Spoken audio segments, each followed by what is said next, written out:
Welcome to Quintessential Conversations with your podcast host, myself, Suyin. I'm very happy that you joined me today in exploring the questions that shape us and the answers that define our paths.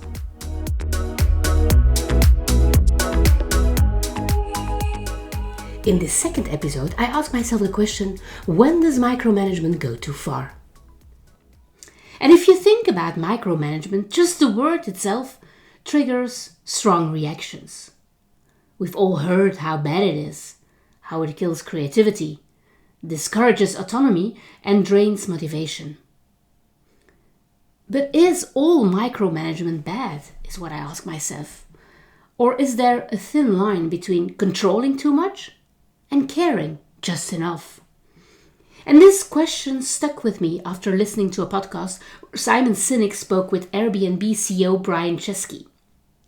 Chesky shared his perspective on leadership and how, in certain moments, paying extreme attention to detail, even in areas where as a CEO you typically wouldn't, can be necessary.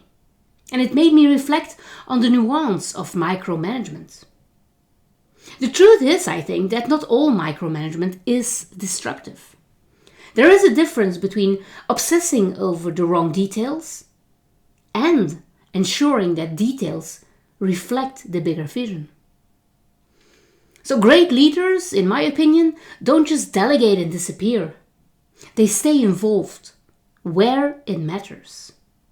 They step in when something is critical to the identity of the company, to the culture, or the experience they want to create. But where does the line blur?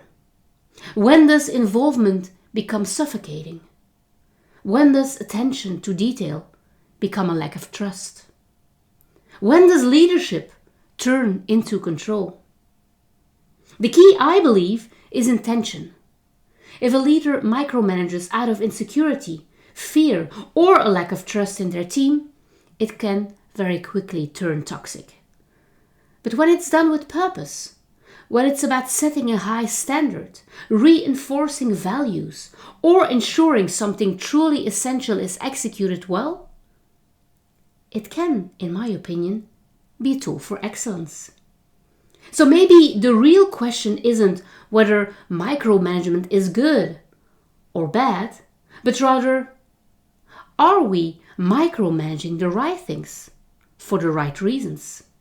Because when leaders know where to step in and where to step back, that's when teams and businesses truly thrive.